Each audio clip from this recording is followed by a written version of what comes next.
Hi hello नमस्कार दोस्तों मित्रों साथियों और सहेलियों। तो स्वागत है आप सभी का इस वीडियो में। तो आज कोशिका चैप्टर के अगले वीडियो में सभी का स्वागत।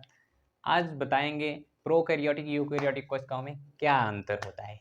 देखिए, प्रोकैरियोटिक यूकैरियोटिक हिंदी अंग्रेजी यही है।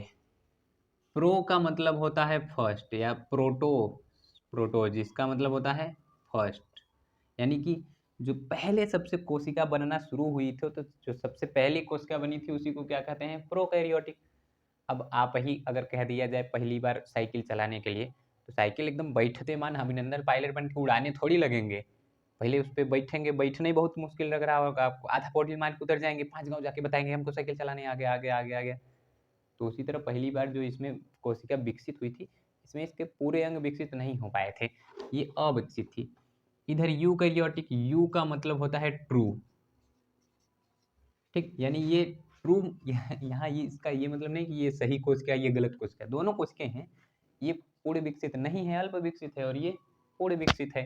तो चलिए अब एक एक अंतर लिखना खूब बढ़िया से जान लेते हैं। तो देखिए, इसका जो केंद्रक है, केंद्रक अविकसित रहता है, अविकसित, और इसका जो केंद्रक है ये पूर्ण विकसित रहता है।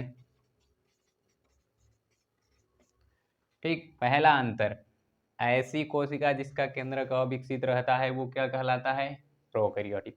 ऐसी कोशिका जिसका केंद्रक पूर्ण विकसित रहता है, यूकैरियोटिक। क्लियर है इतना। कुछ कोशिकांग होते हैं जो प्रोकैरियोटिक में नहीं पाए जाते हैं और यूकैरियोटिक में पाए जाते हैं, तो उनको बता देते हैं एक तरफ से। देखिए, जो पहली कोशिका बनी थी यानी प्रोकैरियोटिक कोशिका, प्रोकैरियोटिक कोशिका में केंद्रक आवरण नहीं पाया जाता, इसमें पाया जाता है। आप लोग पेन कॉपी लेकर खूब बढ़िया से लिखिए। देखिए, पहला अंतर क्या हो गया कि प्रोकैरियोटिक कोशिका का केंद्रक अविकसित रहता है, यूकैरियोटिक कोशिका का केंद्रक पूर्ण विकसित रहता है। प्रोकैरियोटिक कोशिका में केंद्रक आवरण नहीं पाया जाता है, यूकैरियोटिक कोशिका में पाया जाता है। केंद्रक आवरण का मतलब समझते हैं, घेरा। केंद्रकवा के बाहर जो घेरा लगा होता है वही क्या है, केंद्रक आवरण। आप लोगों के शरीर के बाहर जो घेरा है, ये कपड़वा का जो घेरा है यही क्या है, आवरण। या कपड़वा निकाल दीजिए तो उघल्ले हो जाएंगे। तो जो त्वचा का घेरा, यही त्वचा क्या है, आवरण आपके शरीर का। तो केंद्रक का जो आवरण होता है उसी को क्या कहते हैं, केंद्रक आवरण। तो ये प्रोकैरियोटिक में ना ही पाया जाएगा, इसमें पाया जाएगा। प्रोकैरियोटिक में केंद्रिका नहीं पाई जाएगी और इसमें पाया जाएगा। ये मान लीजिए कोशिका हो गई, इसका अंदर ये केंद्रक, तो ये बीच में ऐसे संरचना रहता है, यही है केंद्रिका, इसमें रहेगा और इसमें नहीं रहेगा। तो ये है केंद्रक आवरण, इसमें नहीं रहेगा इसमें रहेगा।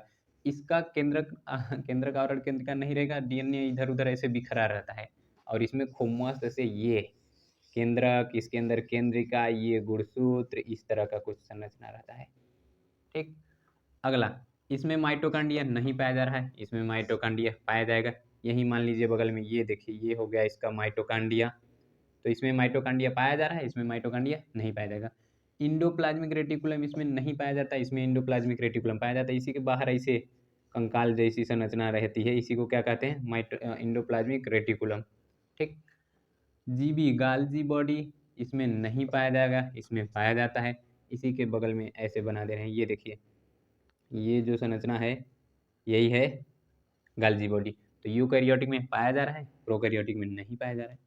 लाइसोसोम, अरे बाप रे, लाइसोसोम आत्महत्या की थैली कहते हैं। गुस्सा आ जाता है तो ले जल अपघटक एंजाइम छिड़क के कोशिकाओं को नष्ट कर देता है। तो ये इसमें नहीं पाया जाएगा, इसमें पाया जाएगा। गोला सा थैली बना दे रहे हैं, यही क्या है, लाइसोसोम। अगला कह रहा है लवक, प्लास्टिड इसमें नहीं पाया जाएगा और इसमें पाया जाता है। यहाँ पर ध्यान दीजिएगा, अगर प्लांट कोशिका है तो उसमें प्लास्टिड पाया जाएगा, और जंतु कोशिका है तो उसमें प्लास्टिड नहीं पाया जाएगा। सूक्ष्म नलिका नहीं पाया जाता, इधर इधर पाया जाता है। इधर सूक्ष्म तंतु, इधर नहीं, इधर पाया जाता है। तो कितना अंतर हुआ पता है, एक लीजिए, 2, 3, 4, 5, 6, 7, 8, 9, 10 अंतर तो ऐसे ही हो गया।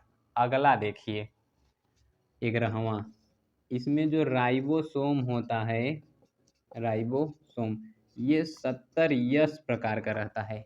और इसमें 70 यश रहेगा प्लस उसके साथ साथ 80 यश भी रहता है।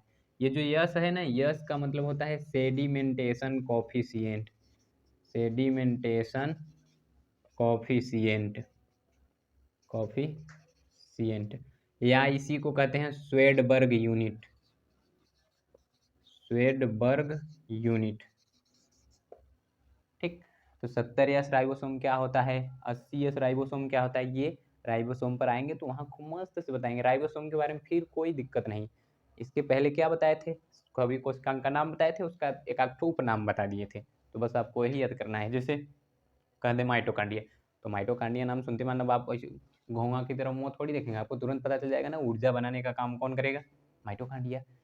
ऐसा नहीं है कि इसमें माइटोकांड्रिया नहीं पाया जा रहा है तो इसमें ऊर्जा नहीं निर्माण होगा, इसमें पाया जा रहा है तो इसमें होगा, इसमें भी ऊर्जा निर्माण होगा, उसका काम दूसरा को अंग करेगा।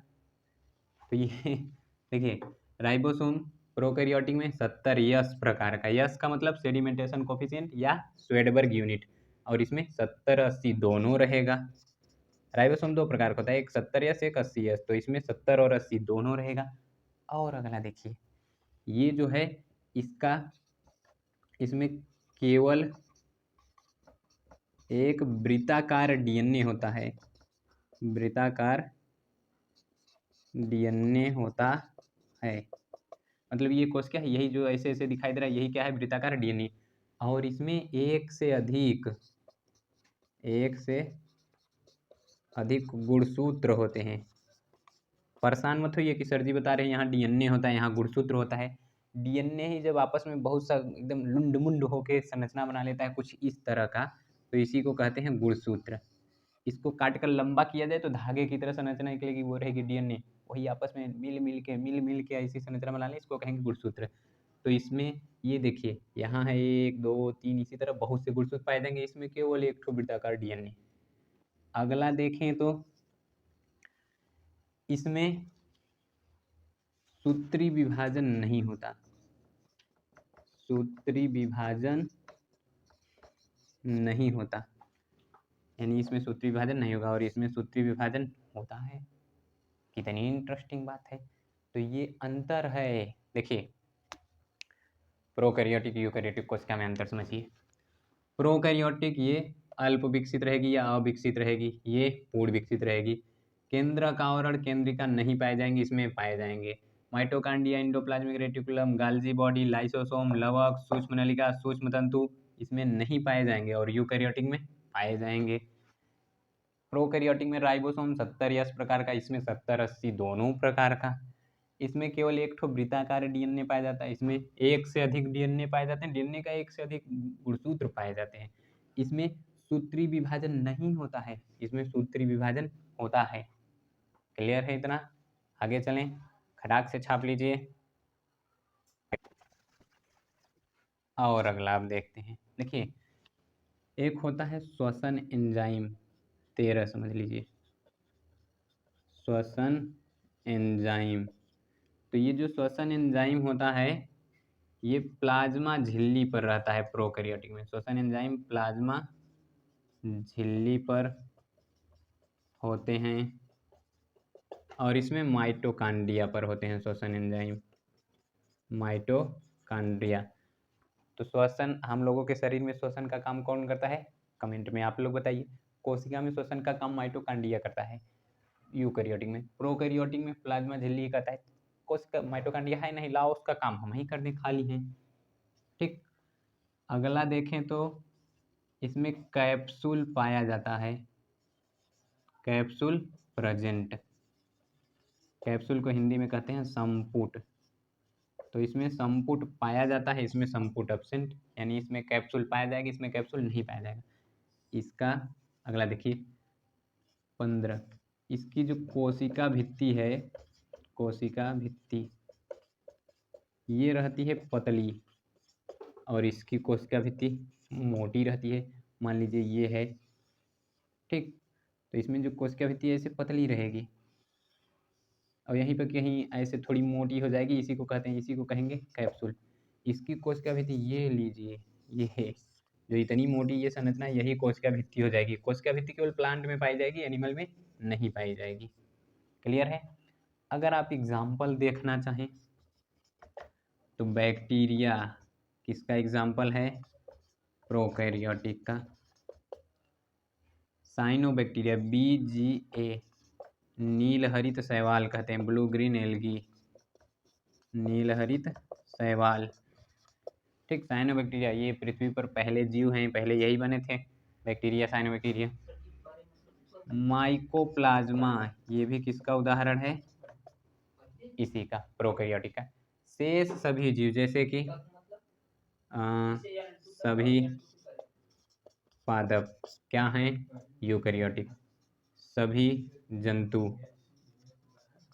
ये क्या हैं? यूकैरियोटिक। क्लियर है? प्रोकैरियोटिक यूकैरियोटिक में कुछ घबराहट झंझनाहट अब तो नहीं बचा होगा। तो अब आप लोगों के लिए क्वेश्चन, या चलिए बताइए, जीवित कोशिका की खोज किसने की? अगला क्वेश्चन। प्रोकैरियोटिक में प्रो का क्या मतलब होता है? और अगला क्वेश्चन। यूकैरियोटिक में यू का क्या मतलब होता है? और अगला क्वेश्चन। केंद्रक का कार्य बताइए। ठीक, तो इतने क्वेश्चन का उत्तर देते रहिए। मिलेंगे अगले वीडियो में, तब तक के लिए बाय बाय।